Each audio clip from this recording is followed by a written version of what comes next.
A dangerous water crisis is unfolding in Rocky Point, Clarendon, where the water coming from taps is contaminated with salt.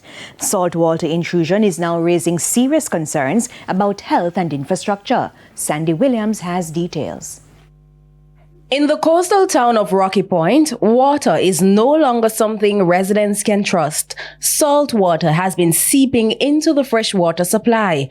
Saltwater intrusion happens when underground freshwater sources are overtaken by seawater, often due to overuse, poor infrastructure, or environmental changes. And in Rocky Point, the effects are becoming harder to ignore.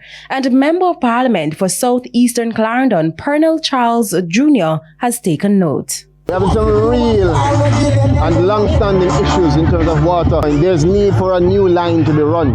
Because what's happening now is that there's infiltration of salt water that affects the community, and when you don't have that affecting the community, then it's the lack of water. The risks go beyond inconvenience. According to medical experts, consuming high salinity water can worsen hypertension and put added strain on the kidneys, especially for the elderly and vulnerable.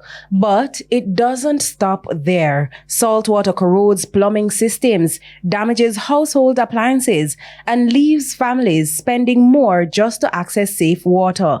At the root of the issue is a fragile balance where freshwater reserves are being depleted faster than they can recover, allowing the sea to creep in.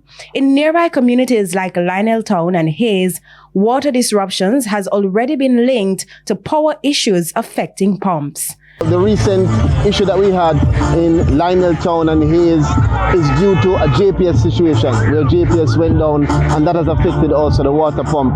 We have worked with the NWC and we've gotten a commitment from the minister that there will be an intervention in terms of the investment made in Rocky Point and other areas to have consistent water going to the communities very soon. Sandy Williams, TVJ News.